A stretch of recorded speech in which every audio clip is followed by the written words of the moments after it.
Une alerte d'urgence est déclenchée en ville en raison des nombreux accidents signalés. Des nouvelles alarmantes annoncent que des monstres sont apparus assurément, mais des équipes et des maîtres sont en route.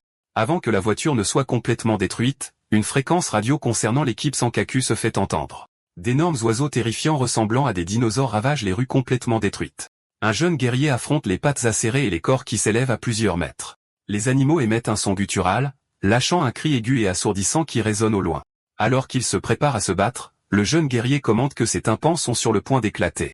Puis une explosion massive d'éclairs violets se produit. Les bêtes deviennent sauvages avec cette puissance. Elles crissent alors que le jeune guerrier forme une énorme lance de puissance dans le ciel, prête à être enfoncée dans l'une des créatures. Mais avant qu'il ne puisse terminer ce qu'il avait commencé, il aperçoit un grondement lointain suivi d'une intense lumière blanche. Le souffle de puissance, ainsi que le vent, arrache les têtes des bêtes, ne laissant que leur corps emplumé. Le guerrier se demande ce que c'était. Les monstres tombent au sol, provoquant un tremblement alors que lui et son subordonné regardent. Impressionnée, elle reconnaît les capacités de son capitaine.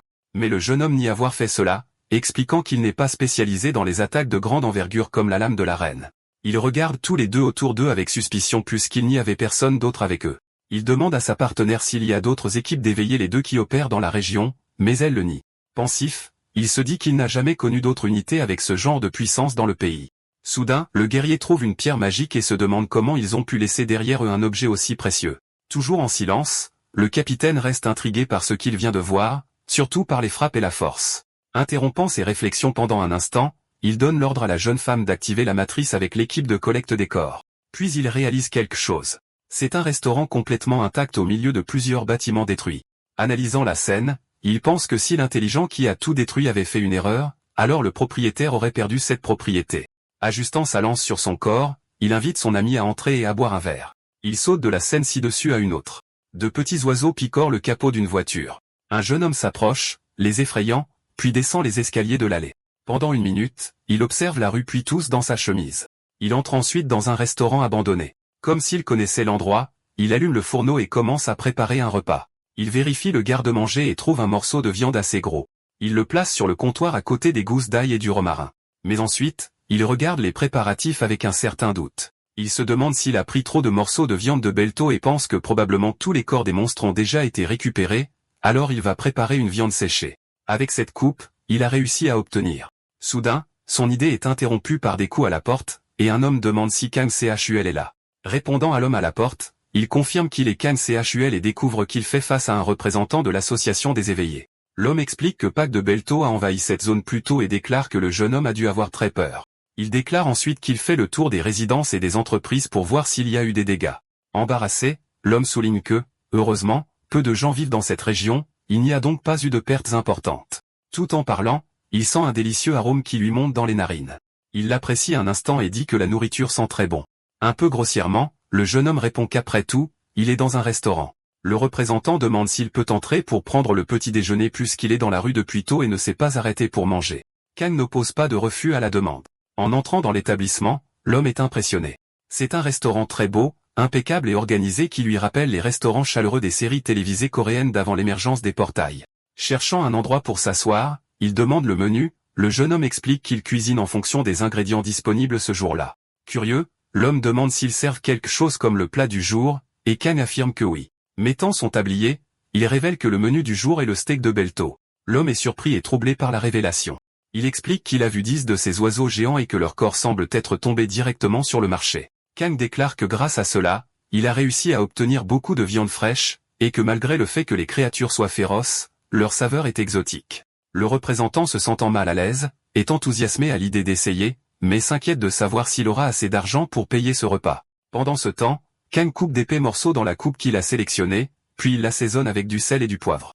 Il y a 30 ans, le jeune homme se souvient s'être réveillé dans un monde complètement différent où les dragons volaient et les monstres erraient. Il s'est battu pour survivre contre tout et tous ceux qui le menaçaient. Après un certain temps à gagner en force et même à vaincre des dragons, il a finalement vaincu le roi démon avec sa puissante épée. Ainsi, il est devenu un grand guerrier. Après toute cette lutte, il a finalement réussi à retourner sur Terre, mais les portails avaient déjà pris le contrôle de son monde et l'âme qu'il connaissait avait disparu. Alors qu'il assaisonne la viande, il continue de penser à tout ce qu'il a appris pendant ce temps, à la façon dont il a découvert toutes les faiblesses de ces créatures. Faisant frire le steak dans la poêle avec une sauce, il se demande dans quelle mesure il serait nécessaire de reprendre l'action. Plaçant soigneusement le plat, il réfléchit au fait que les gens sur Terre protégeaient leur monde à leur manière. Versant le reste de la sauce, Kang conclut silencieusement que c'est ce que cette époque est devenue. Le cuisinier observe le plat qu'il vient de préparer avec satisfaction. Le steak de Belto présenté magnifiquement avec des asperges et de la salade. Les yeux du client brillent, et il ne peut qu'admirer la beauté de ce plat, qui est bien plus que ce à quoi il s'attendait. Délicatement, il prend la fourchette et porte un morceau de viande à sa bouche, ressentant une saveur inégalée à ce moment. L'homme loue le côté juteux et pense à quel point il est incroyable que les Belto responsables de tous ses problèmes lui procurent du plaisir. Appréciant chaque bouchée, il conclut qu'il vaut mieux ne pas trop réfléchir. Dans un silence total, il prend bouchée après bouchée, pensant qu'il importe peu combien un plat comme celui-ci lui coûtera cher. En terminant, il demande si Tang peut lui en servir un autre comme celui-là, et le jeune homme dit oui, même s'il avait chassé les Belto pour lui-même.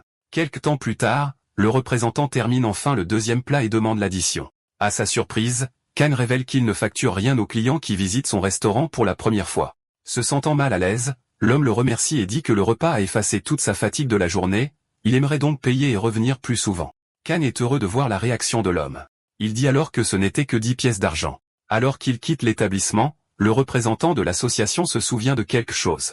Il demande gentiment à Kang de faire attention et d'évacuer la zone la prochaine fois que des monstres apparaissent dans les environs. En lui tendant sa carte, il dit que même si des bars et des clubs ouvrent dans la région, elle reste dangereuse. Kang lit les informations sur la carte de visite, et l'homme prend congé, se répétant que c'est une période difficile pour les non-éveillés. Il retourne à la cuisine en pensant qu'il a rencontré un type bien et lui souhaite bonne chance, puis il retourne savourer son propre plat. Prenant une bouchée du steak, il mâche et se rend compte qu'il est vraiment délicieux. Il fait déjà nuit dehors et le hibou ulule. S'étirant, Kang pense à voix haute qu'une autre journée est passée. En regardant les œufs de Belta qu'il a achetés plus tôt, il se demande comment il devrait les préparer. Soudain, quelqu'un fait irruption dans l'établissement. C'est X avec un regard menaçant pour avoir enfin trouvé Kang. Le jeune homme le regarde sans surprise. Très en colère, le guerrier dit qu'il est là pour récupérer ce qui lui appartient. Quelques heures plus tôt au marché de Sidmon, Kang réfléchit à la difficulté d'obtenir certains ingrédients depuis que la viande de monstre est devenue la principale source de nourriture. Après un certain temps, l'agriculture artificielle a également remplacé les monstres, mais la saveur inégalée des viandes a maintenu une forte demande. Grâce à cela, le marché local a continué de croître et de commercialiser tout ce qui provient des monstres. C'est à l'un de ces stands que Kang a acquis les œufs de Belto. Avant de prendre le produit, il inspecte tout avec ses yeux de détection. Le pouvoir vient d'un artefact de dragon qui lui permet de voir à travers les objets, en catégorisant les œufs. C'était l'un des artefacts qu'il a volé au roi démon et qu'il utilise encore beaucoup, car il peut voir l'essence de tout et identifier si quelqu'un ment. Après avoir utilisé cela, il décide de prendre 3 œufs du stand. Mais il est intrigué par un en particulier qui ne montre aucune information même avec l'artefact. Alors il demande au vendeur d'emballer celui-là aussi. Au restaurant, il casse un des œufs dans un récipient tout en réfléchissant au fait qu'il avait à peine le temps de manger quand il était sur le champ de bataille. Tout repas semblait un luxe, mais avec le temps, ses mauvais jours ont été laissés derrière. Il prépare un délicieux plat de sandwich et d'œufs brouillés avec l'un des œufs de Belto. La nourriture et les odeurs sont les principaux éléments qui évoquent des souvenirs, et quand il mange quelque chose comme ça ou boit du lait de cul, il se souvient de ses camarades. Prenant une bouchée de sa collation, Tang ressent chaque saveur, texture et combinaison.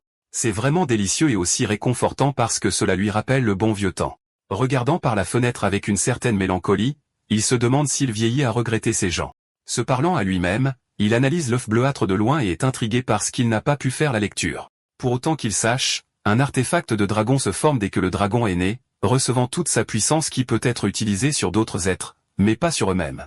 Alors en analysant la coloration et les écailles, Kang pense qu'il pourrait être face à un œuf de dragon rare. En pensant à comment il devrait le préparer, il est interrompu par un type en colère. Au début, Kang ne comprend pas, et le jeune homme répète qu'il est là pour récupérer son objet. Voyant l'œuf bleu dans les mains de Kang, il pointe l'objet. Activant à nouveau ses yeux de détection, il ne peut rien voir sur le garçon debout à la porte. Alors il demande si le garçon est un dragon. Alors que des flammes émanent du corps de cet intrus, Kang réfléchit qu'il soupçonnait qu'il y avait des dragons dans ce monde. Libérant sa magie avec colère, le jeune homme demande comment il connaît son identité. Mais sans une pointe de peur, Kang se rend compte que tout brûle, et le garçon exige qu'il réponde à sa question. Calmement, le cuisinier explique qu'il n'a pas l'intention de se battre et révèle son détecteur, mais le garçon dragon est furieux. Kang continue de maintenir un comportement calme. Sans aucune résistance, il dit que le dragon peut prendre l'œuf et recommande qu'il soit nettoyé en premier, mais cela le met encore plus en colère. Le garçon dragon aperçoit un couteau dans la cuisine et reconnaît qu'il a été fabriqué à partir d'écailles de dragon bleu. Sentant le comptoir, il demande s'il a été fabriqué à partir d'os de dragon. Voir que sa peau et son corps ont été utilisés comme ustensiles de cuisine rend le garçon dragon encore plus enragé. Libérant toute l'énergie et la puissance de son corps, le jeune homme commence à se transformer en une figure monstrueuse et terrifiante. Mais Kang n'est pas impressionné du tout. Le garçon dragon lance une puissante boule de magie vers le cuisinier. Libérant également sa magie, Kang tire une casserole dans ses mains, positionnant l'objet juste devant les yeux brillants du garçon. Il pousse la puissance comme s'il jouait au tennis et l'envoie directement sur le dragon, qui est pris au dépourvu par cette réaction. Et encore plus lorsque, avant qu'il ait le temps de penser, il voit Kang s'approcher comme une fusée. Utilisant toute sa force, il claque la casserole sur le visage du garçon. Le dragon se rend compte que la voix du jeune homme lui est familière. Un souvenir vif ramène ces mêmes mots menaçants dirigés contre le roi démon. Tenant son épée, Kang exigeait l'artefact où il détruirait le roi et volerait l'objet pour lui-même. Face à un énorme dragon rouge sans hésitation, le monstre veut le griffer même devant les supplications du petit enfant. Finalement, il se souvient que le jeune homme était celui qui a causé son désespoir ce jour-là. Ils ont eu une brève rencontre et Kang a été étonné d'être face à face avec un enfant dragon. Maintenant, devant lui se trouvait ce même dragon, l'enfant de celui qu'il avait affronté il y a des années. Le garçon commence graduellement à attendre de l'évanouissement causé par le coup. Kang dit qu'après avoir tout nettoyé, il peut partir de là avec ses affaires. D'un ton passif-agressif, il dit qu'il n'aime pas les dragons, et ensuite, si le garçon ne fait pas ce qu'il demande, alors il devra recourir à la violence. Avec peu de choix, le garçon attrape le seau et les chiffons. Tout en frottant le sol, il dit à Kang qu'il est venu du continent de Span et a fini dans ce monde grâce à une faille interdimensionnelle. Murmurant pour lui-même, il dit que le continent de Span est connecté à ce monde, c'est pourquoi les monstres lui étaient familiers. Kang avoue au garçon dragon qu'il était appelé Muraleka dans son monde, mais qu'il a pris un autre nom dans celui-ci. En même temps, il gronde le garçon pour avoir arrêté de frotter, et il reste silencieux, ne faisant que réfléchir que sa supposition était juste. Voyant l'éclat sur le sol quelque temps plus tard, Kang libère le jeune homme pour qu'il parte en portant l'œuf bleu. Le jeune homme se lève et confronte Kang, demandant pourquoi il n'a pas rendu l'artefact de son père. Kang est surpris d'apprendre que le garçon était cet enfant qu'il a vu combattre le fils du terrible dragon Ekman Rex. Il demande au garçon dragon de s'approcher, mais le jeune homme est réticent parce qu'il a été frappé. Ensuite, il demande quel âge a le garçon, et le dragon dit qu'il a 50 ans. Malgré une apparence très jeune, le cuisinier dit qu'il a déjà 60 ans, et le dragon demande s'il est un elfe. Plaisantant, il retourne la question, demandant si le dragon pense qu'il est si beau. Changeant de sujet, il dit qu'à l'époque, punir les dragons était normal. Une fois de plus, le garçon éclate de colère, mais Kang trouve cela drôle. Perturbé, il demande si Kang a l'intention de le tuer, mais le cuisinier le nie, disant que ces objets étaient tous des cadeaux. Kang s'excuse de ne pas avoir rendu l'artefact, expliquant qu'il s'est cassé lorsqu'il a affronté le roi démon. Il invite ensuite le jeune dragon à s'asseoir à la table et à prendre un verre. Le garçon dragon est impressionné par l'audace et se demande comment un dragon ferait ça avec un simple mortel. Mais après un moment, il s'évanouit à table à cause de l'alcool. Étourdi et ivre, il dit que Kang est probablement la seule personne à avoir bu avec un dragon. Curieusement, le cuisinier demande s'il a fait éclore l'œuf qu'il cherchait, mais le jeune dragon se fâche encore plus et dit que c'est son frère. Il explique qu'il n'y a pas si longtemps, un portail s'est ouvert dans leur ville et que ses parents n'étaient pas à la maison.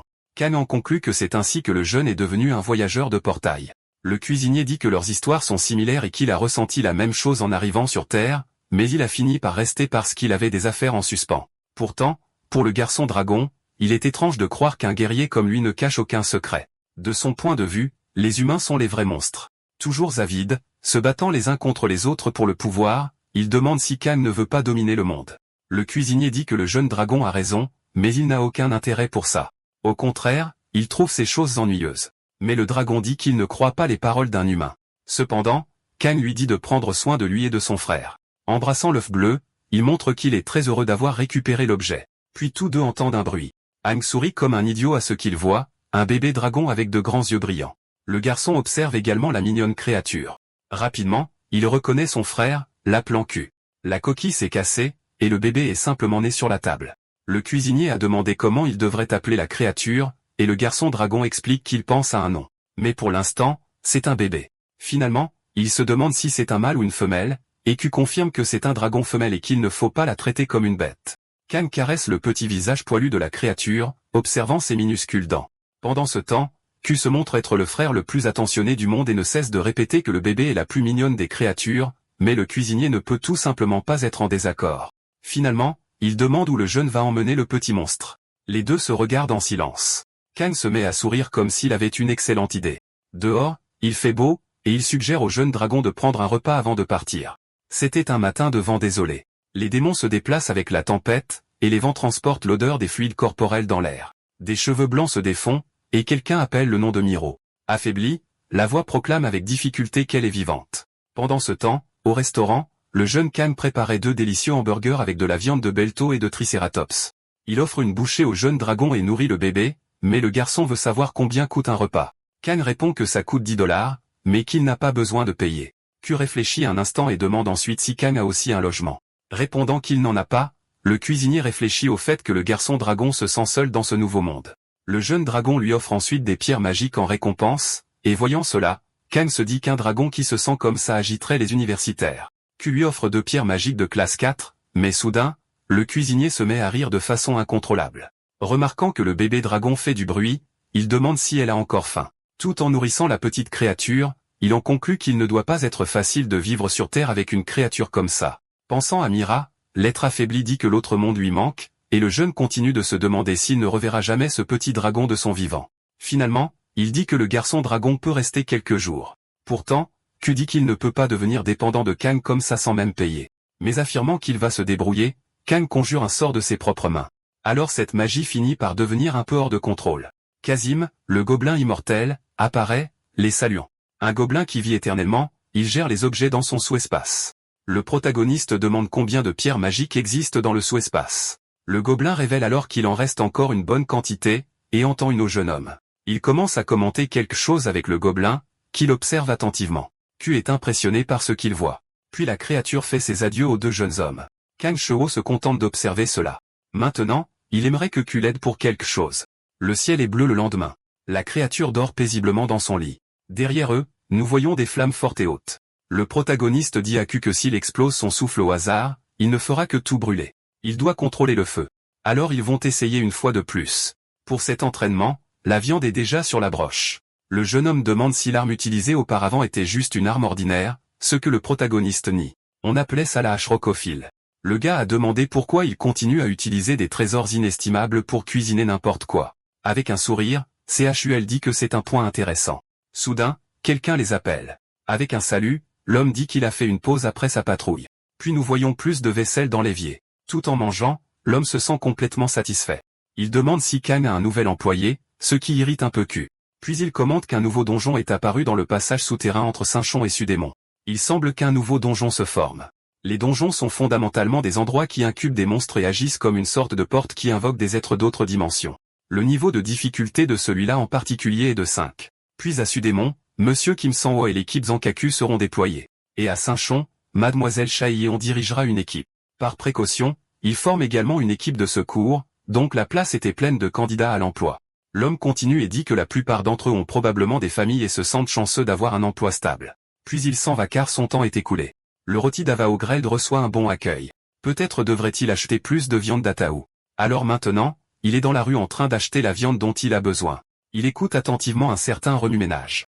L'homme qui fait ce discours lui semble un peu familier. Le sorcier à la lance, Kim Sang-gu, soi-disant un éveillé de niveau 2, c'est donc là que le recrutement se fait. De nos jours, les groupes de raids de donjons sont appelés des groupes d'attaque. Avec le monde se transformant en quelque chose comme un jeu fantastique, les termes existants ont naturellement été transportés. Alors que les tanks et les soigneurs sont traités comme des nobles, les rôles de DPS sont toujours saturés. Beaucoup d'entre eux font de leur mieux pour ce poste. La plupart d'entre eux ont leur propre famille à charge. Le protagoniste observe attentivement toute cette foule. Tuajio est un bon gars. Quand souhaite juste qu'il prenne plus soin de lui. Un homme dans la rue met la main dans sa poche, et quand il ouvre son portefeuille, il ne trouve rien à l'intérieur. Il semble perdu quant à ce qu'il doit faire. La main d'un homme attrape la poignée d'un sac. Khan observe attentivement son environnement. Le jeune homme semble un peu pensif. Regardant sur le côté, il voit un homme demander si l'établissement est encore ouvert. Le protagoniste ouvre le restaurant et reçoit un remerciement. L'homme demande s'il sert du Raymond, et il confirme. Raymond continue d'être un substitut de repas bon marché, ce qui n'a pas changé au cours des 30 dernières années. Puis l'homme demande le prix, qui est de 2 $. Ainsi, l'homme commande 5 bols de cela, et assure qu'il pourra tout manger. Puis Khan utilise ses yeux pour analyser cet homme. C'est un dieu de la nourriture, et le jeune homme se souvient qu'il en avait autrefois un dans son équipe. Plus il mange, plus il devient fort, et les ingrédients utilisés aident beaucoup à cela. Vous pouvez obtenir des avantages significatifs, surtout en mangeant des monstres de haute qualité. Cependant, il est difficile de l'utiliser tant que vous ne grandissez pas en consommant de la viande de monstres forte, et la personne a toujours faim. Mais après avoir atteint un certain niveau de compétence, ça va mieux. Mais il semble que cet homme n'ait pas atteint ce point, puis la nourriture de l'homme est prête, et l'homme est impressionné par sa qualité. Si l'alignement de cet homme n'avait pas été bon, Kan aurait pu l'ignorer, même s'il était un dieu de la nourriture. Comme son indice de compétence est élevé, la viande d'Atao devrait avoir un effet décent. Appréciant la nourriture, l'homme remercie profondément. Il est impressionné par son goût. Il dit qu'il n'avait aucune idée que la viande pouvait être si savoureuse et aromatique. Puis il continue à manger le reste avec vigueur et retourne le bol de nourriture une fois. Pour lui, c'était une expérience incroyable. Il se tourne vers le cuisinier et le remercie profondément pour cela. Alors il se prépare à prendre l'argent du paiement. Au milieu de sa monnaie, il voit qu'il y a une cravate, et il s'excuse de donner au jeune homme un argent aussi sale. Un peu embarrassé, il dit qu'il reviendra une autre fois. Quand il part, Kan pense à ses vêtements couverts de poussière. Se souvient avoir pensé que l'homme traversait peut-être des moments difficiles. Après un long moment, il revit cet homme. Marchant dans les rues, l'individu semble fatigué. Puis il observe une grande porte flottant dans le ciel. Dans la ville, un portail géant est ouvert, et les gardes disent à tout le monde de reculer. Un homme se présente comme Desperto et demande s'il peut aider de quelque manière que ce soit. Cependant, il n'est qu'un éveillé ordinaire, et le garde de sécurité dit qu'il ne sera pas utile dans ce donjon. L'homme aux cheveux blancs continue de dire qu'il vaut mieux pour lui de trouver son endroit sûr. En partant de là, il est surpris de trouver sa fille, Mijin. Il demande ce que fait la fille dans un endroit aussi dangereux, et elle dit qu'elle est venue aider les blessés. La fille demande ensuite ce que fait son père là, et il dit qu'il est inquiet de la situation. Mijin se fâche et dit qu'il ne sait que travailler et manger. Elle dit qu'elle est là pour l'argent et qu'il devrait s'en aller en le poussant. L'homme laisse alors tomber sa cravate par terre, et sa fille dit qu'il n'a même pas une vraie arme. Les guerriers commencent à sortir du portail, et marchant dans la rue, une guerrière aux cheveux roux annonce la fin de l'attaque du donjon, appelant tous les soigneurs à s'occuper des blessés. Après son discours, les gens autour la remercient pour ses efforts. Il est expliqué quel type de capacité possède un éveillé. Il y a 5 étapes pour atteindre le niveau de maître, et il y a un lieu d'entraînement pour les éveillés appelé école de chiffrement. Une fois que la première classe d'éveillé est maîtrisée grâce à la formation, il est possible de choisir une deuxième classe. Et si quelqu'un maîtrise 2 classes, il est désigné rang 1 ou supérieur par l'association des éveillés. Par conséquent, si quelqu'un s'éveille avec une capacité inutile ou à un taux de croissance lent, il est naturel de trouver la paix en faisant quelque chose qui correspond à qui il est. Seul, Nero réfléchit qu'il a atteint la 6e classe, et c'est peut-être la limite. Soudain, Kulo l'appelle, disant que quelque chose de très grave s'est produit. Il dit que son dragon de compagnie, Kul, a dit quelque chose en mâchant un bonbon. L'homme plaisante sur le nom de la créature, mais il dit que ce n'est pas important. Il montre alors qu'il dit papa, laissant Miro complètement surpris. Il demande au garçon aux cheveux roux si ce nom n'est pas trop coréen, et il dit que c'est le dragon qui s'est donné ce nom. Shilo est heureux que l'animal l'appelle papa, et les deux discutent de la classe que le chiot devrait avoir. Soudain, le jeune homme entre dans l'endroit, appelant Miro, et demande s'il peut commander 5 bols de ramen immédiatement. Kulo réfléchit alors à la façon dont il a fini par devenir gérant de restaurant tandis que l'homme raconte son histoire à Miro. Regrettant, l'homme dit au protagoniste qu'il a trouvé sa fille au milieu d'un portail, mais qu'il n'a pas pu l'aider. Les gardes lui ont ordonné d'évacuer puisqu'il n'était qu'un éveillé de niveau 7. D'un autre côté, elle allait bien car elle a développé une grande capacité de guérison et a été reconnue comme une 3e classe. L'homme continue de raconter son histoire en disant qu'il a été appelé à visiter l'école de sa fille lors d'une journée d'observation, et que c'était un endroit très cher. C'est pourquoi Miro a décidé d'acheter quelque chose de joli à porter ce jour-là, mais il pouvait à peine se permettre une bonne cravate. Donc, s'il décidait de ne pas aller à la journée d'observation de l'école, car la présence d'un père qui ne peut pas subvenir aux besoins de sa fille n'aurait aucun sens. La main sur le visage, il laisse échapper un rire amer, n'arrivant pas à croire qu'il a encore faim. Même à ce moment-là, Mano dit qu'il ne sert à rien, mais l'homme a quand même besoin de manger pour avoir une chance d'être envoyé dans un endroit où les bâtiments s'effondrent à cause de l'explosion d'un portail. Kulo appelle Kang, qui est dans la cuisine. À la surprise du jeune homme, le chef lui demande si cela poserait un problème qu'il fasse grossir le garçon, et il se plaint, outré. Avant qu'il ne continue, le propriétaire du restaurant l'informe que c'était juste une blague, mais Kang a déjà changé de sujet en voyant la peau de Kul sur la table. Il demande pourquoi le chef fixe le morceau qu'il a ramassé. Voyant l'homme se tourner vers la peau, le garçon aux cheveux roux crie qu'il avait l'intention de la garder comme souvenir. Une portion extra large de ramen avec de la vraie peau est servie. Kulo place le plat chaud devant Miro, en disant qu'il avait beaucoup de restes. Le dieu de la nourriture mange avec plaisir. Alors qu'il savoure le repas, le propriétaire du restaurant regarde par la fenêtre sur la rue. Mano termine son repas, remercie et laisse l'argent sur la table. Avant de partir, il remercie Kulo de l'avoir écouté. L'homme se dirige vers la porte de l'établissement, et le protagoniste observe. Cependant, le propriétaire l'interpelle en disant que la vie est dure, et ce serait bien qu'au moins une chose soit facile. Malgré tout, il se souvient que de bonnes choses arrivent à ceux qui travaillent dur. Finalement, il conseille à Mano de faire de son mieux pour survivre le lendemain, car il sera au restaurant à attendre le retour de l'homme. Bethany offre un doux sourire tandis que Mano s'éloigne. Quand apparaît à la porte à côté du patron et demande pourquoi rien n'a changé. Kulo répond qu'il a fait ce qu'il pouvait pour aider à renforcer l'homme. Avec un regard ironique pour avoir perdu son objet précieux, le rouquin demande pourquoi il aide cet homme. Le patron reste silencieux un instant. Puis il dit que l'homme lui fait penser à son père. L'information personnelle surprend quand, à la maison, Mano ouvre prudemment la porte. En entrant, il voit sa fille dormir paisiblement. Mais elle commence bientôt à appeler son père dans son rêve. En fait, il semble que ce soit un cauchemar, car la fille a les larmes aux yeux en s'excusant. L'homme place sa main sur la tête de sa fille, en disant que tout va bien et en s'excusant également. Il s'excuse de lui faire sentir embarrassée et de ne pas vivre comme les autres, ainsi que de ne pas avoir une vie confortable. Tout en couvrant sa fille, il dit qu'il l'aimera toujours. Le jour se lève, et Mano court déjà à travers la ville jusqu'au site de recrutement. À l'entrée, un jeune homme barbu demande sa carte d'enregistrement d'éveil. Il demande également le nom de l'homme. En entendant le nom Mano, le jeune homme le reconnaît comme celui qui s'est évanoui lors du dernier incident. Mano a l'air inquiet alors que le jeune homme dit que cela pourrait poser problème. Mais comme le problème a été résolu, l'homme peut utiliser le portail. Avec un mouvement rapide, l'homme barbu fait apparaître un portail magique dans le ciel. La période de recrutement est terminée, et ils vont procéder à la mission. Ailleurs, Kulo marche calmement. Il se promène dans les rues animées. Soudain, un bus s'arrête devant lui. Intrigué, l'homme observe simplement le véhicule. À l'accès au portail, quelque chose est remarqué. Le portail se ferme rapidement, et les guerriers essaient de comprendre la situation.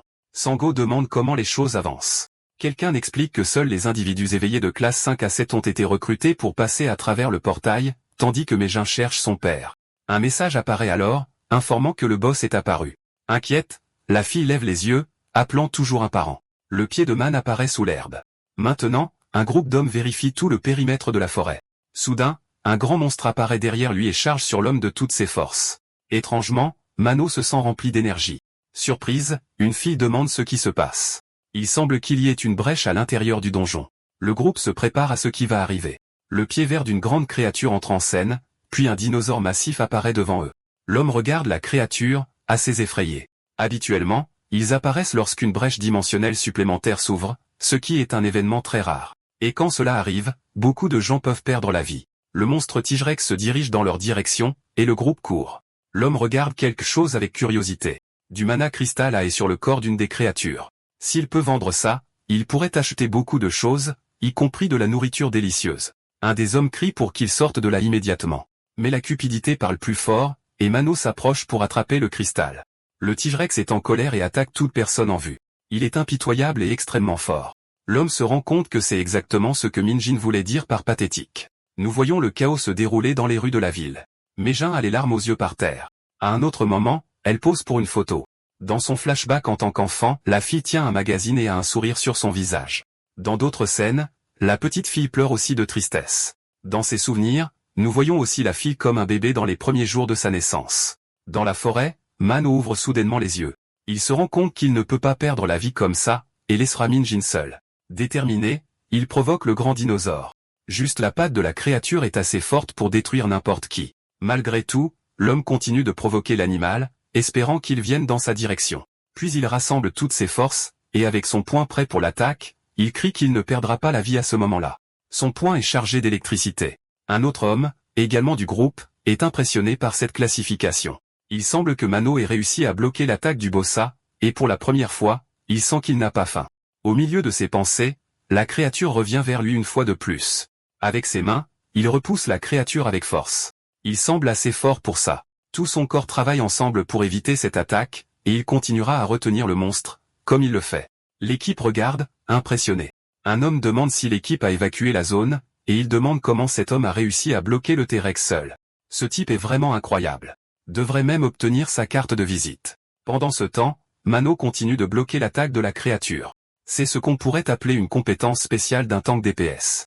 C'est une compétence décente qui peut au moins atteindre le niveau 3. Le problème est que tout le monde ne le sait pas. L'homme va chercher le type qui a bloqué l'attaque du dinosaure avec une telle ferveur. Maintenant, la petite créature pleure. Le boss de donjon caché, Tigrex, a été vaincu par Monsieur Kim Mano. Alors qu'il ne fait qu'endurer la compétence finale du boss, il s'est qualifié pour le grade 3 de Shikshan et est devenu le plus grand contributeur à la conquête du donjon.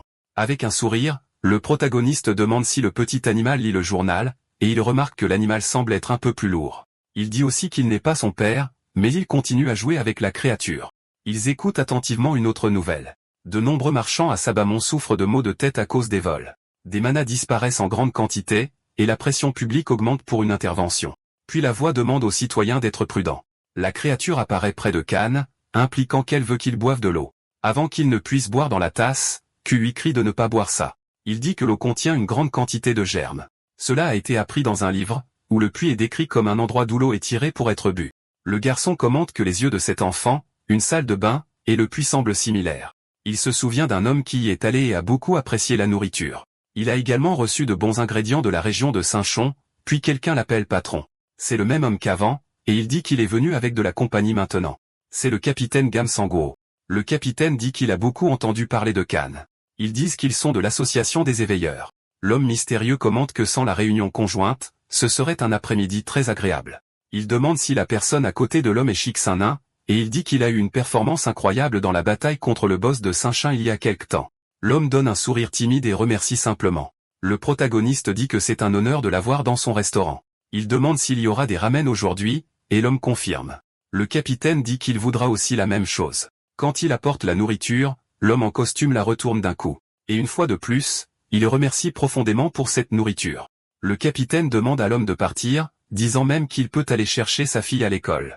Il dit qu'il devrait se reposer du travail quand il le peut, et le protagoniste se contente d'écouter la conversation de loin.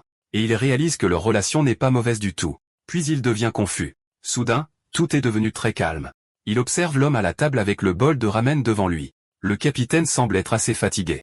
Dans une autre situation, un homme demande à quelqu'un s'il devient fou, et il demande comment il a eu le courage de toucher une certaine créature. Le monstre semble avoir de la haine dans ses yeux. C'est le renard à 3 queues, et il pousse un cri assourdissant.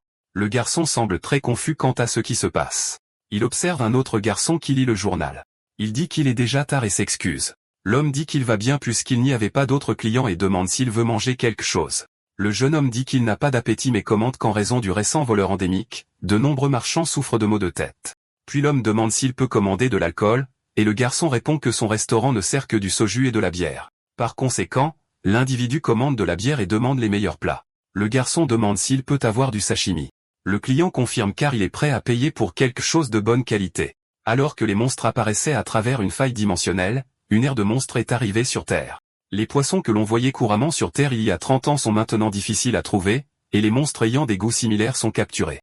Maintenant, ils observent un poisson allemand. Ils diraient qu'il a le goût du poisson blanc. Si je devais comparer, ce serait similaire au bar.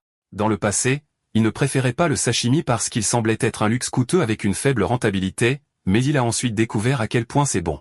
Maintenant, le poisson sashimi est prêt. Cela fait un bon moment que le type a goûté à cette délicatesse. Il mange ce poisson avec enthousiasme, et il le trouve très bon, rafraîchissant et très savoureux. Prendre une gorgée de soju après cela rend tout encore plus parfait. Maintenant, il est complètement satisfait, et il sent qu'il est enfin sorti du travail. Mais des affaires urgentes doivent être résolues, et soit a pris 2 jours de congé. C'était des jours d'élimination de monstres, de combats sans arrêt jour après jour. Les monstres continuent de passer à travers des failles dimensionnelles sans s'arrêter. Il n'y a pas de temps pour se reposer. Selon lui, c'est une arme personnelle donnée aux éveillés de niveau 2 ou plus lors de l'obtention de leur diplôme de l'école Sifé, et elle est excellente pour absorber le mana. Il était fier d'avoir obtenu son diplôme avec mention, et maintenant il sent qu'il peut sauver le monde avec ses compétences. Mais quand il est entré dans le monde réel, cette fierté a disparu. Il n'était rien dans ce vaste monde, contrairement à ce qu'il pensait. Il dit aussi qu'il a été affecté à Sadaven il y a 10 ans, et c'est difficile. Le jour vient où vous réalisez que vous n'êtes pas aussi important que vous le pensiez. L'homme prend une autre gorgée de soju. Puis il demande si le garçon n'est pas le gardien de Sadaemon.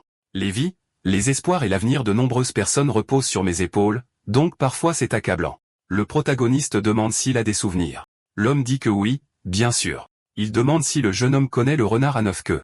Retournant dans ses souvenirs, il demande qui a touché ce renard. Sous la pluie, il se demande pourquoi un niveau 2 ferait une chose pareille.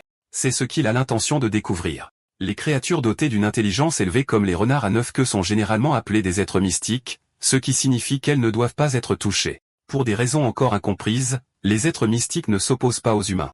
Il n'y a pas eu d'histoire d'attaque de leur part au cours des 30 dernières années. C'est pourquoi ils ne sont pas faciles à trouver, mais quelqu'un peut les toucher. L'homme retourne à sa mémoire. Il crie à un autre homme, lui demandant ce qu'il a fait. L'autre homme semble nerveux et énigmatique. Un de ses collègues appelle le capitaine. Le renard est apparu, et il est furieux. C'est un renard à 9 queues. Il crie à son équipe de se tenir prête, et il déclare qu'il prendra la tête. Nous voyons un grand cercle de feu à cet endroit. Autour de l'animal, nous voyons de nombreuses flammes flamboyantes. Le regard de l'homme est impressionné par ce qu'il voit, et son équipe observe également cela avec étonnement. Mais le chef leur demande d'arrêter de le regarder car cela pourrait provoquer des hallucinations. Ensuite, la puissance de la créature s'intensifie encore plus, et ils essaient de se préparer à l'attaque. Une femme de son équipe commence déjà à délirer. Le renard la regarde de près, ainsi que les autres membres. Soudain, quelqu'un appelle le capitaine.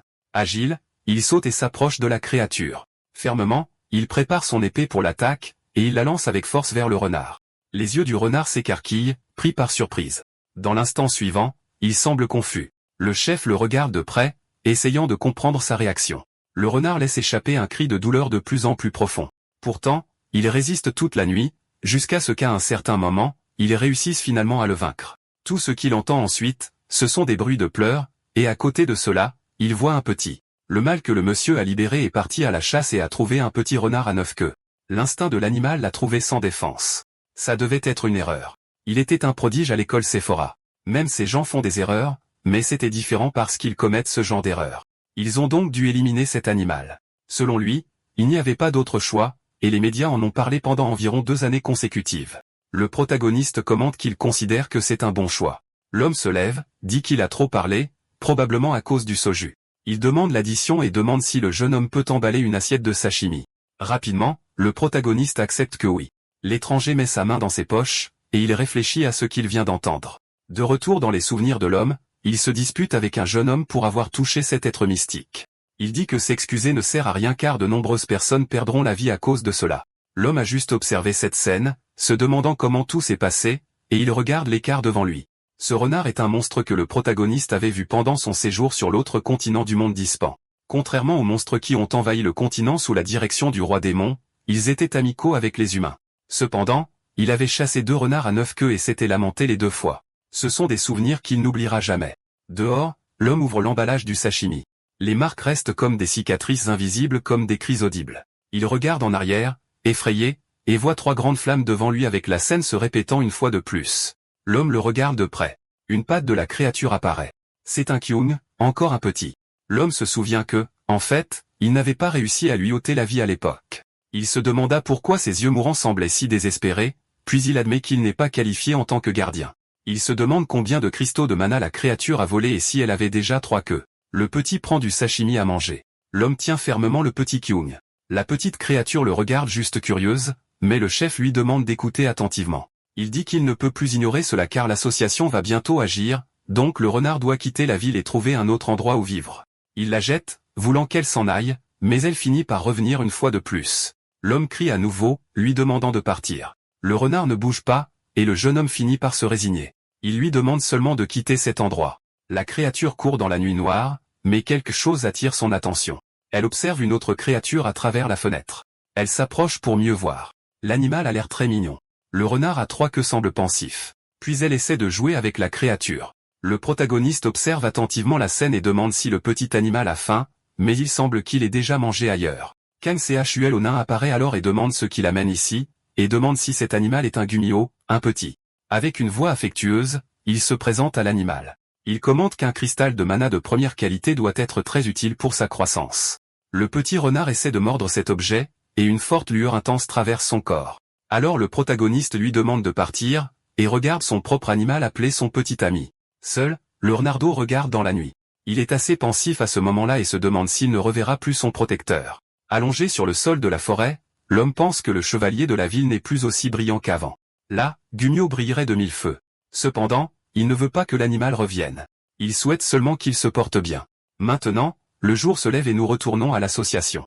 Chevalier, reine des lames et mages sont nommés gardiens. Tout cela a été réalisé par l'association. Le chef d'une telle association est le président Yu Jinsu. Il dit à Chaillon qu'il fait chaud, mais ne lui demandera pas si elle doit lui apporter de la glace. Mais l'homme dit que ce n'est pas nécessaire de toute façon. Puis il demande si les mandragores ont disparu. C'est un monstre de type plante qui reste enterré dans le sol. Lorsqu'il est menacé, il libère un poison nécessitant un antidote spécial. Même s'il existe un antidote, S'il est déclenché pour être retiré, il crie assez fort pour provoquer la mort instantanée des éveilleurs de mauvaise qualité. La jeune fille commente que 13 d'entre eux ont complètement disparu. Ironiquement, le chef demande depuis quand les légumes racines ont des pieds pour s'échapper.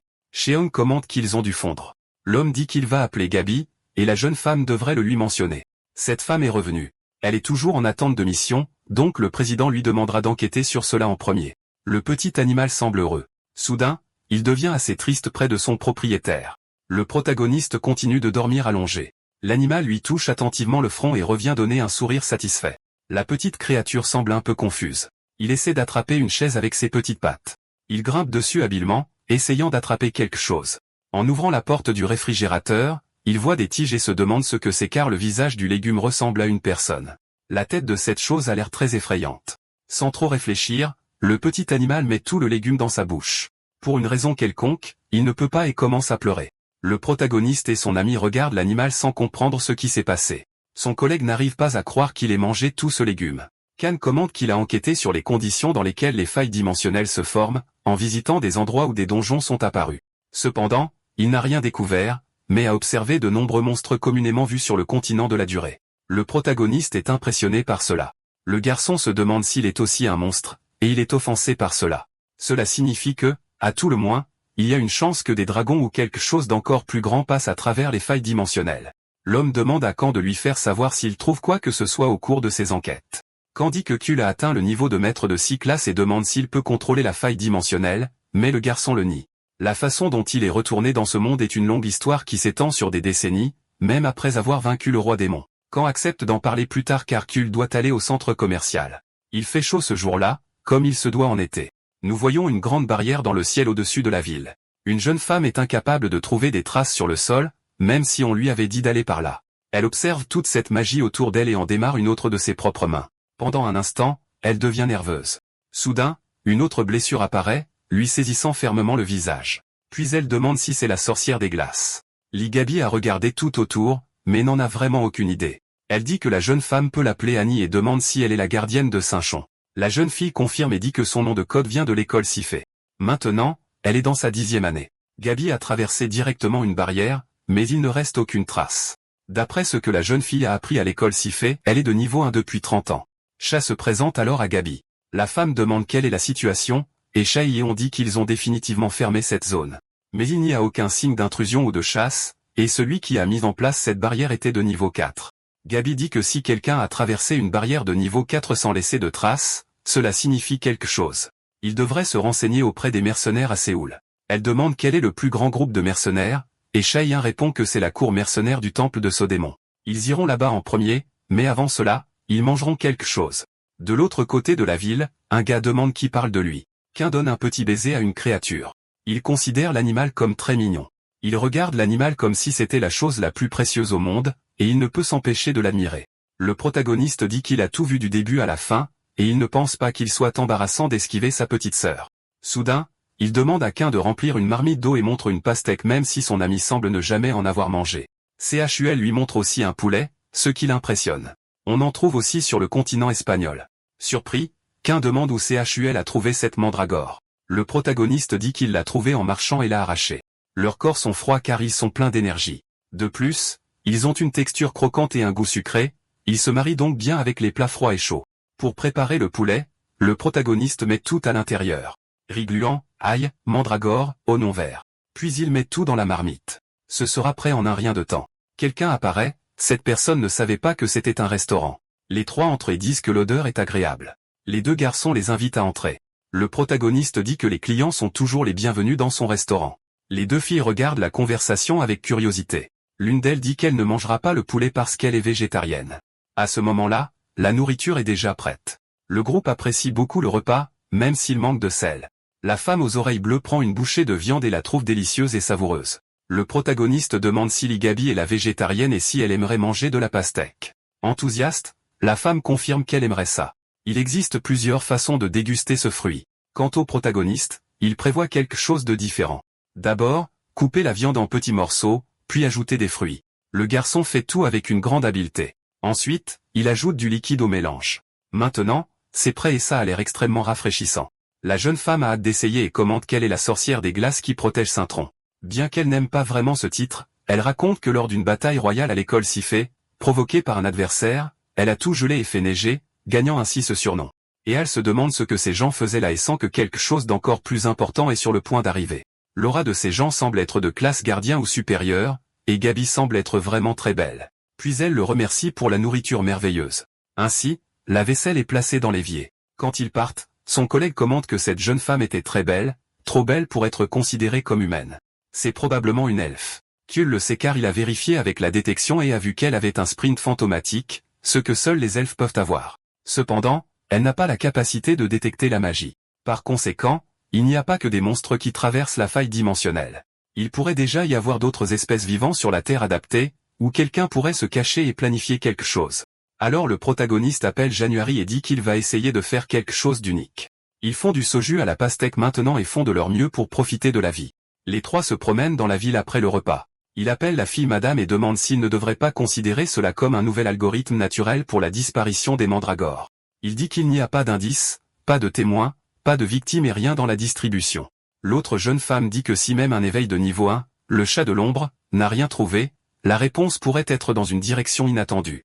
Eh bien, cela n'arriverait que si quelqu'un avait mangé tous ces légumes, bien sûr. C'est pourquoi Gabi trouve tout cela très suspect.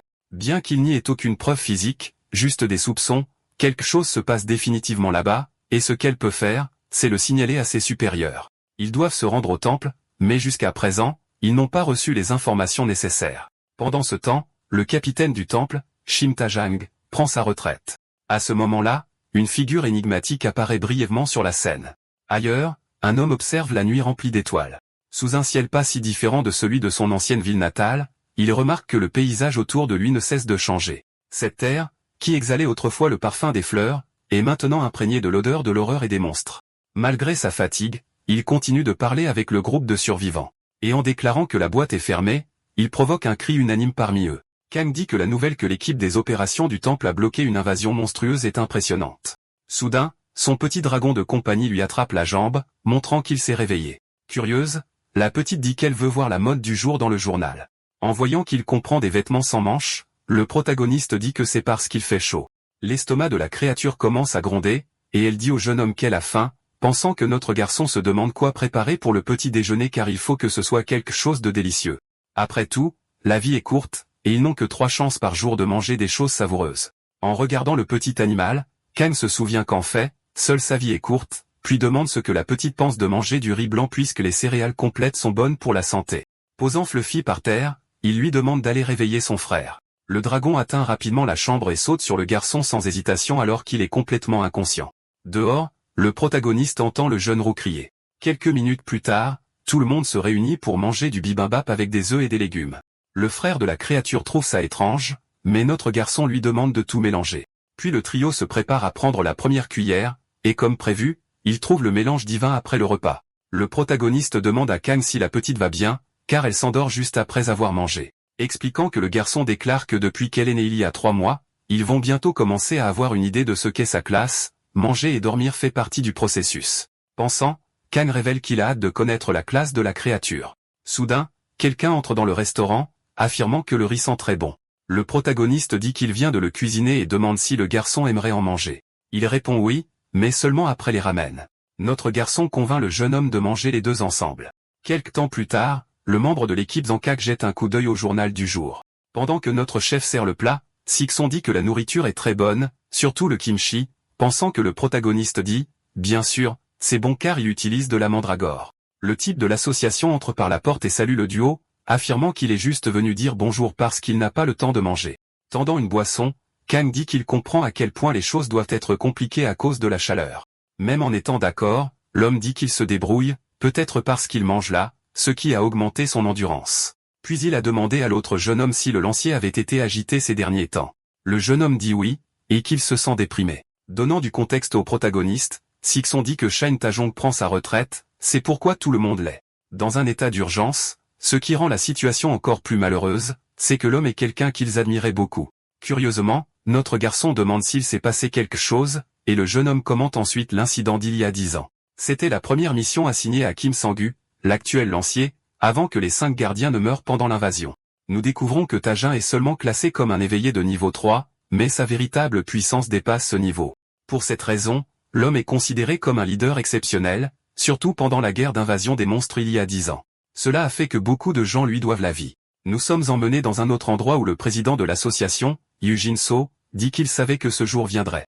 Soudain, quelqu'un frappe à la porte, et il dit à la personne d'entrer. Le lancier, qui est sur le point de prendre sa retraite, apparaît et dit que ça fait un moment. Les deux s'assoient rapidement à la table. Intrigué, le président demande si l'homme a vraiment besoin de partir, et il répond que oui. Parce que c'est son heure, Chris il n'est pas trop pressé puisqu'il a créé le sillon il y a 30 ans et qu'il s'est battu dans cette maudite bataille. Ayant toujours son soutien, posant la tasse sur la table, le lancier demande au président de l'écouter attentivement. Parce que personne ne fait rien seul et que d'autres travaillent dur pour construire le monde actuel. Mais à partir de ce moment, il est temps pour plus de gens de porter le fardeau pendant qu'il le retire de ses épaules. Attendant une réponse, Tajom quitte la pièce et dit qu'il est en retard.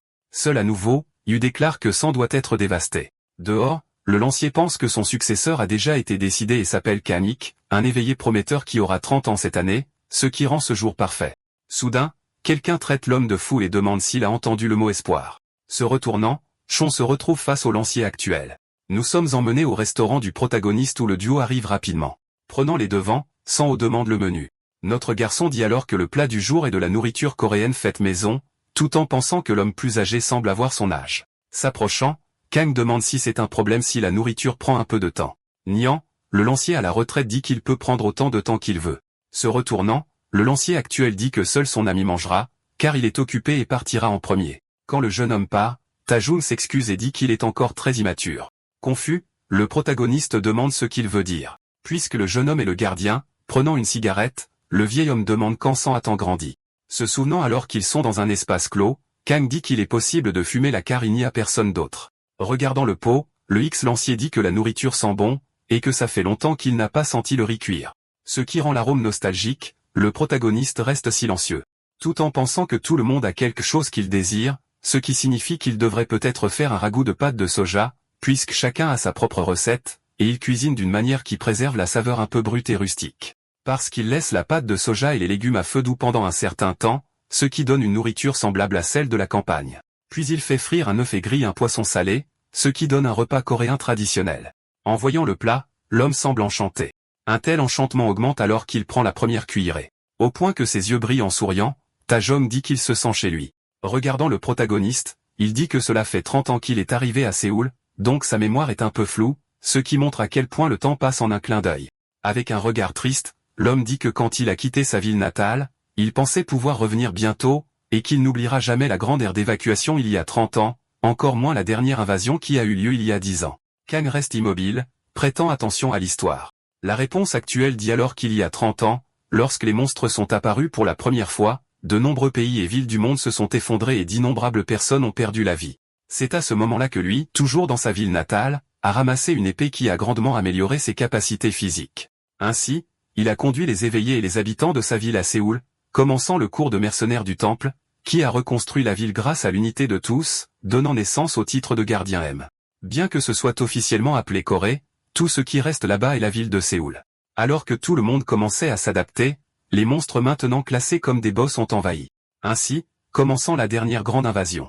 Nous sommes emmenés au jour fatidique et voyons San se battre contre une créature. Pensant en attaquant, il dit que le monstre est très fort, et il ne pourra pas le gérer seul, si la situation ne change pas, il finira par mourir. Fermant les yeux, le jeune homme déclare qu'il ne veut pas partir.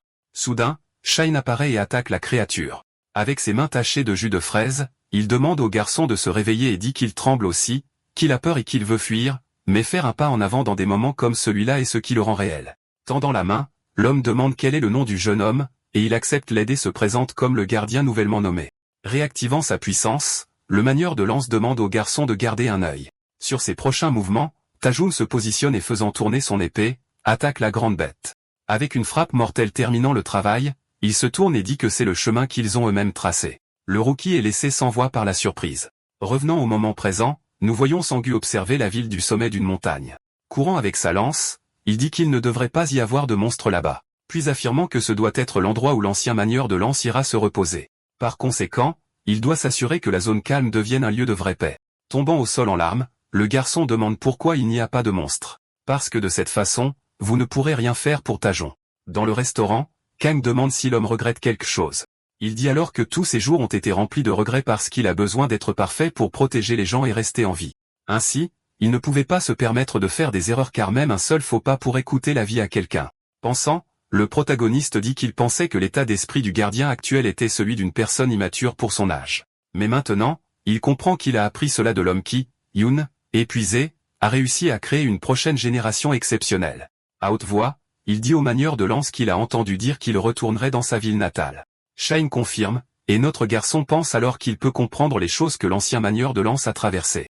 L'homme demande l'addition, mais le protagoniste dit que c'est gratuit parce que son restaurant offre toujours un service gratuit à ceux qui retournent dans leur ville natale. Un peu surpris, le manieur de lance dit que c'est étrange. Le remerciant pour la nourriture, il demande ensuite au garçon de bien prendre soin du manieur de lance actuel.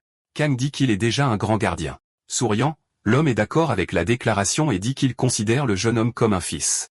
En partant, il met ses mains dans ses poches tout en admirant la lune.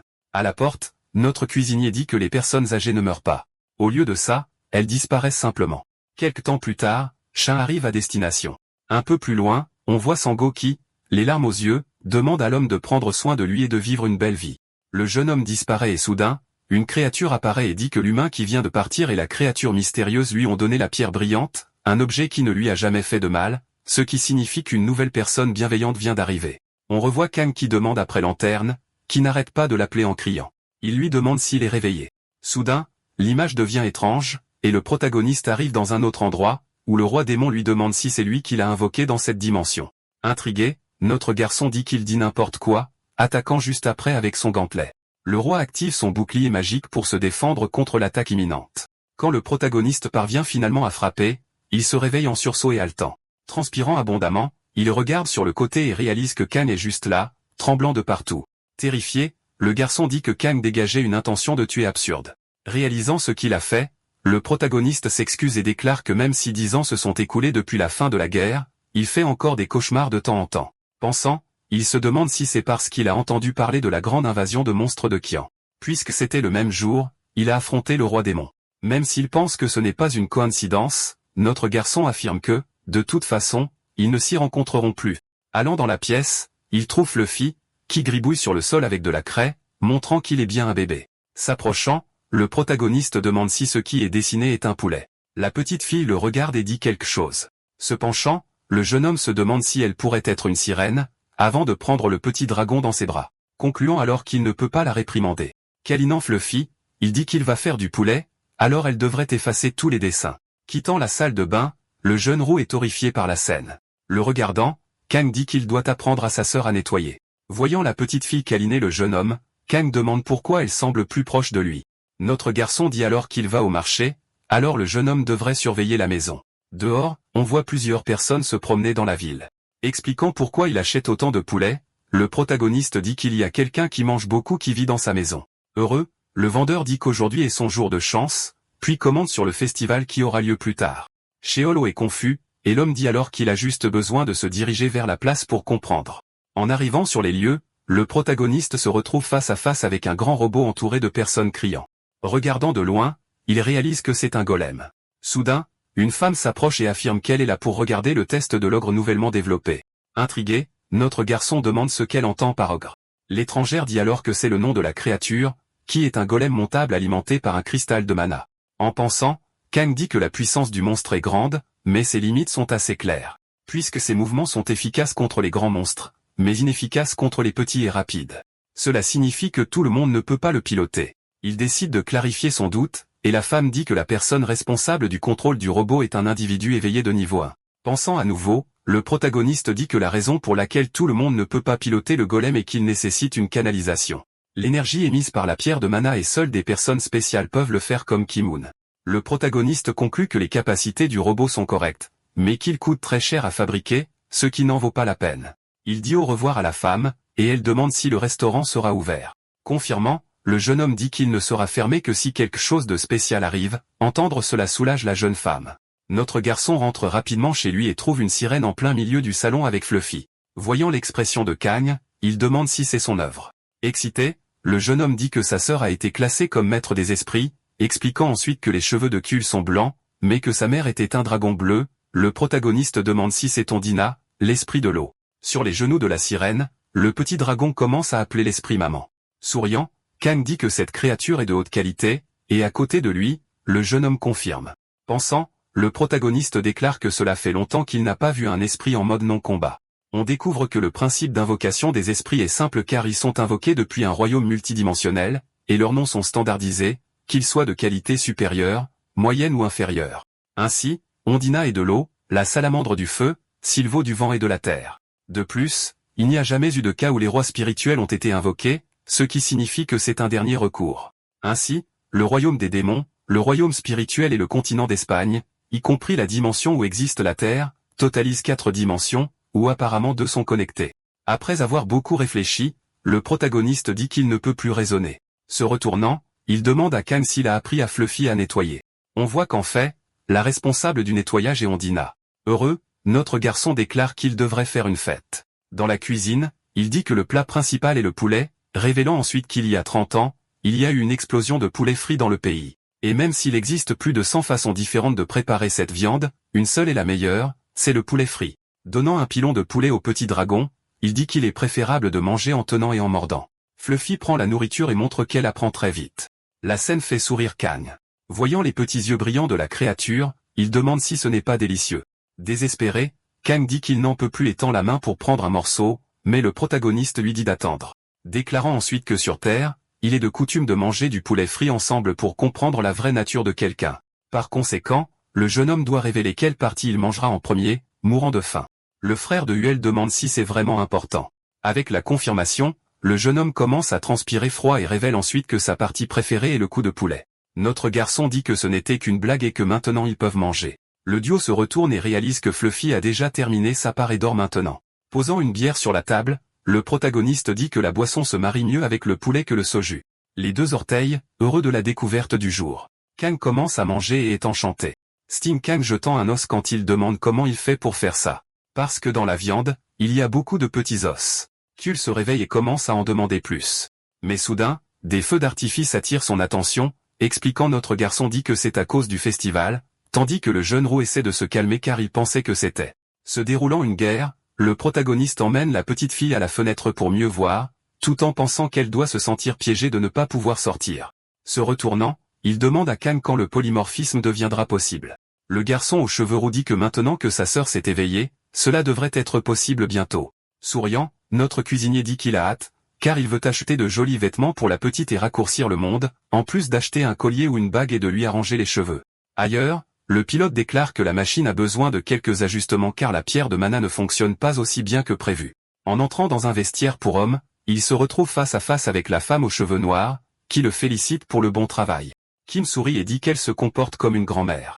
Puis, déclarant qu'il doit se changer et manger quelque chose de toute urgence, le jeune homme dit alors qu'il a trouvé un restaurant. Curieux, le jeune homme demande lequel, et la femme dit alors que l'endroit est à Sodamin. Ensuite, ils commandent tous les 2 la retraite de Tajon. Un peu triste, la fille dit qu'il était temps pour lui de se reposer. Indique qu'il aimerait aussi avoir une ville natale où retourner. Changeant de sujet, la femme demande si le cristal de mana est bon. Le jeune homme dit que oui, mais que le mana n'est pas exactement pur. Puis demandant si le cristal a été pris dans le donjon nouvellement apparu, confirmant. La jeune femme dit que c'est un donjon classé niveau 1 du type grotte qui est apparu dans la zone ancienne. Le problème était que le ciel a commencé à briller d'une lumière effrayante. Comme si quelque chose était sur le point de tomber à tout moment, nous avons découvert que de nombreux trésors pris au dragon dans le passé ont été détruits lors du combat contre le roi démon. Pourtant, les créatures n'ont jamais attaqué Kang, ce qui lui a permis d'obtenir un détecteur de magie, pensant que le protagoniste dit que, comme prévu, du mana est également détecté là-bas, ce qui signifie que ce n'est pas une mine de cristal de mana, et si elle est utilisée correctement, peut devenir une grande découverte. Mais pour que ce donjon se soit simplement effondré à cause du roi démon, cela signifie que le mana détecté est en excès. Voyant une fissure au plafond, notre garçon dit que ça a commencé. Soudain, quelque chose commence à émerger de la lumière rouge, étant le genre de sanglier démoniaque. À la tête de l'équipe, Sangu demande à ce que la formation des soit faite, et tandis que certains doivent se préparer à attaquer, d'autres doivent bloquer de l'extérieur. Parce que les créatures de niveau 6 ont évolué vers le type de combat, le jeune homme active son pouvoir, tout comme ses amis qui montrent qu'ils sont prêts pour la confrontation. Dans les airs, le gardien se prépare à frapper avec sa lance, mais soudain, quelque chose attire son attention. Criant, il dit que quelqu'un est fou. Un des sangliers s'écrase au sol. En regardant autour de lui, le lancier avertit que le roi est arrivé, donc la priorité maintenant doit être de secourir les blessés. La foudre rouge commence à émerger de la grande fissure. Sanyu finit par être encerclé par les monstres, et nous réalisons que la situation n'est pas bonne du tout.